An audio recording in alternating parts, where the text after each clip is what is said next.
Bonjour, aujourd'hui je vais vous parler fil d'aluminium. Donc cette vidéo s'adresse aux débutants, puisque moi-même j'ai commencé à travailler l'alu il y a seulement 2 jours, donc c'est très récent. Et justement c'est pour partager avec vous, qui soit être débutant également, ou bien si vous n'avez pas encore osé franchir le pas parce que vous posez des questions, ça va vous permettre de vous aiguiller et de vous montrer un petit peu ce qu'on est capable de faire au début. Parce que c'est vrai qu'on voit des réalisations sur internet et on se dit oui mais bon, est-ce que moi je vais réussir à le faire? Est-ce que c'est compliqué ou pas? Alors je vais essayer de vous expliquer un petit peu comment ça fonctionne, comment ça se travaille, les outils dont vous avez besoin. Alors l'alu s'achète au mètre. Vous pouvez acheter des lots, des gros rouleaux ou des petits rouleaux. Moi j'ai préféré prendre des rouleaux de 1 mètre, mais prendre plusieurs tailles, puisqu'au début c'est vrai que je ne savais pas du tout quelle taille prendre. Donc j'ai pris un lot de 0,5 mm, un autre lot avec des fils de 1 mm, un autre de 2 mm, et j'ai pris également des rouleaux d'aluminium plat. En outils, il vous faut simplement 3 pinces, et ça de toute façon c'est des pinces, si vous aimez fabriquer des bijoux, je pense qu'au bout d'un moment obligatoirement vous allez devoir les acheter. C'est une pince à embouron, j'en ai déjà parlé dans une première vidéo où j'expliquais comment fabriquer des boucles d'oreilles en perles. Une pince coupante et une pince plate. Alors l'avantage de l'aluminium, c'est que c'est pas cher à l'achat. En fonction de la taille, vous pouvez en trouver à 20 centimes le mètre, et ça va jusqu'à un peu plus d'1 € pour les fils plus épais. Vous en avez des striés, là j'en ai pas, mais vous avez des fils striés bicolores, donc cela coûte un petit peu plus cher, mais encore une fois si vous les achetez par lot vous pouvez les payer moins cher. Et puis 1 mètre, moi ça me paraissait beaucoup. Mais en réalité, quand on commence à fabriquer des bijoux, 1 mètre, c'est pas si long que ça, parce qu'on a quand même tendance au début à avoir peur de prendre des fils trop petits. Et du coup, on les prend beaucoup trop grands. Donc après, il reste des bouts de fil, et soit on peut essayer de refaire quelque chose avec, mais bon, parfois, c'est pas évident. Donc du coup, ça part à la poubelle. Au niveau du travail de l'alu, vous pouvez très facilement le modeler.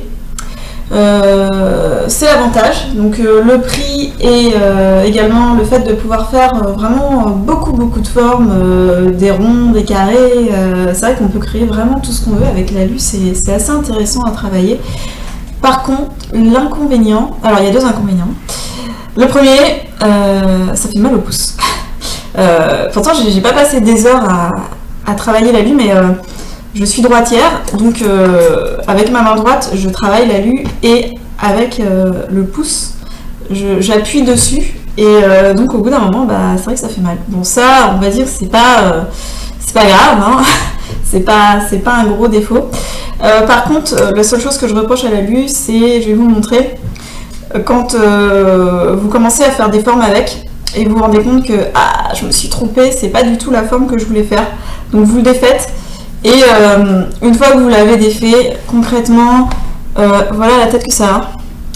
Et vous avez beau essayer de le remettre droit, vraiment, ça marche pas, quoi. Donc ça fait des vagues. Et voilà, à moins de vouloir faire un bijou, ça fasse exprès de faire des vagues comme ça, mais franchement c'est pas beau. Voilà, après c'est poubelle, quoi. Donc justement j'ai voulu essayer de faire quelque chose de trop compliqué, et j'y arrivais pas, donc je recommençais, et à la fin j'ai abandonné, quoi. Donc je suis passée à des choses plus simples, et ce que je vous conseille au début, c'est de faire un peu au freestyle.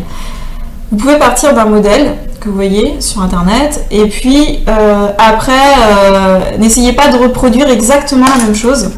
Je vais vous montrer moi ce que j'ai fait, et ça vraiment je suis partie à la base en voulant faire quelque chose, et au final ça n'a pas du tout donné ce que ça devait faire, mais bon, ça va pour un début, ça fait quand même quelque chose de sympa. Donc c'est un pendentif, c'est mon tout premier. Voilà, donc c'est un pendentif, derrière ça se présente comme ça, vous voyez. Vous pouvez donc là passer un fil.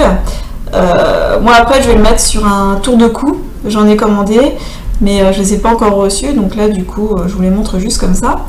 Et vous pouvez rajouter donc des petits ornements. Moi j'ai rajouté une fleur sur celui-là. C'est vrai que j'ai fait pas mal de scrapbooking, donc il me reste pas mal d'embellissements et je m'en sers pour justement pour l'alu. Pour le fixer, il suffit juste d'ajouter de l'alu et franchement ça tient, il n'y a pas de souci. Le deuxième pendentif que j'ai fabriqué, c'est celui-ci. Et là pareil, j'ai rajouté des petites fleurs. J'aime bien les fleurs. Et voilà ce que ça donne. Donc pareil, hein, je suis partie vraiment... je savais pas du tout ce que ça allait donner à la fin. Et voilà. Donc je ne saurais pas le refaire en fait. C'est ça le problème. Par contre, j'en ai fait donc un troisième. Là, sans rien rajouter. Comme ceci, bicolore. Et puis il me restait un petit bout de fil noir. Et donc je me suis dit, bah tiens, je vais faire un pendentif et je vais coller un petit strass. Donc celui-là, il est tout simple. Mais bon, c'est vrai que ça permet aussi de faire des choses plus petites. Parce que c'est vrai que c'est quand même assez gros les pendentifs comme ça. Mais bon, c'est sympa aussi. Mais si vous voulez des plus petits, voilà, avec les fils qui vous restent, je vous conseille de faire des plus petits pendentifs. Vous pouvez également vous amuser à travailler avec les perles. Donc c'est ce que j'ai fait ici. J'essaie de bien vous montrer. Voilà. J'ai enroulé du fil d'alu. Donc là j'ai utilisé du 1 mm. Et puis là j'ai commencé à faire un pendentif, mais j'ai pas du tout terminé encore. Mais ça vous permet de vous montrer un petit peu ce qu'on peut faire. Et j'ai fait un collier. Voilà, celui-là. Donc là c'est pareil, hein, c'est vraiment... Oups, voilà, comme ça. C'est avec du fil 2 mm. J'ai rajouté du 1 mm et puis 2 petites perles. Et donc ça rend pas mal hein, pour un début, je suis plutôt contente. Je trouve que ça rend quand même bien. Et puis c'est encourageant parce que c'est vrai qu'au début si on fait que des choses moches, on se dit j'arrête, c'est pas la peine. Et donc là j'ai fait des boucles d'oreilles aussi. Je vais vous les montrer et puis on va faire le pendentif qui va avec, comme ça vous allez voir un petit peu comment ça se travaille. Et puis surtout comme je suis débutante, vous n'aurez pas à vous dire ah oui ça paraît facile mais bon moi si je le fais je suis sûre que ça va être compliqué. Non, là ça sera vraiment pareil puisque moi je vous dis j'ai commencé hier. Hein. Voilà, donc ça ce sont les boucles d'oreilles. Et on va faire le pendentif qui va aller avec. On va le faire un petit peu plus gros puisque ce sera pour mettre ici, donc j'ai envie de le faire un petit peu plus gros. Voilà. Donc je vais l'installer et puis je vais vous montrer comment travailler l'alu. Nous voici avec nos outils et notre fil d'alu pour fabriquer un pendentif assorti à ces boucles d'oreilles. Donc pour le faire, il va nous falloir bien sûr du fil d'alu, le même. Donc là c'est du plat, rouge.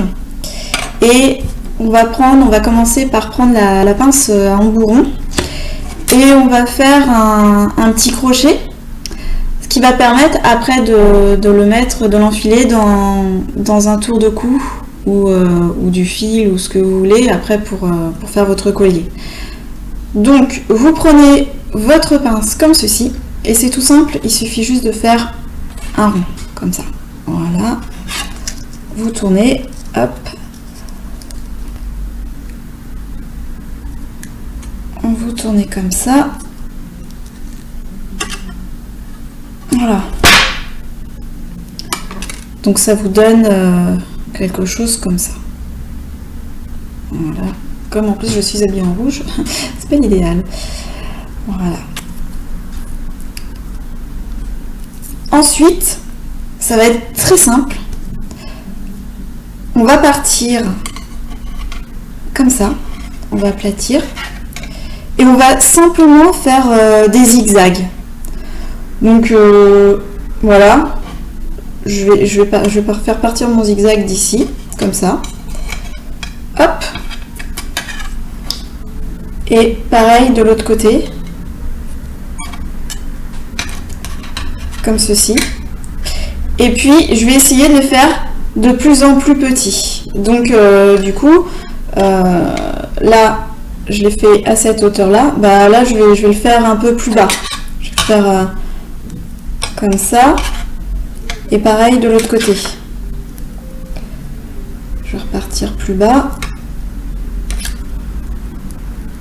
Voilà. Et en fait, il faut faire ça jusqu'au bout. Voilà. Ça donne ça. Je vous montre comme ceci. Ça donne ça.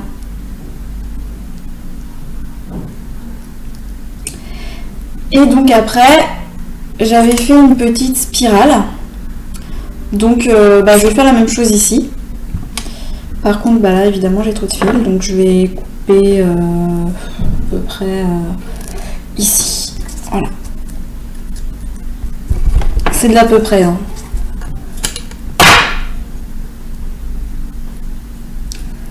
Alors, vous pouvez après reformer un peu avec vos doigts si ça vous plaît pas. Hop. Si vous trouvez que c'est pas assez rond, pas assez appuyé. Voilà. Et vous reprenez encore votre pince au bourron.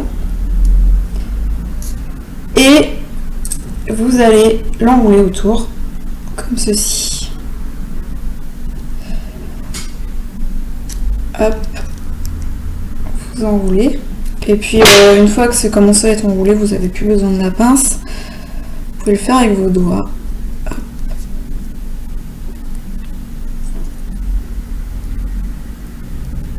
Hop. Voilà.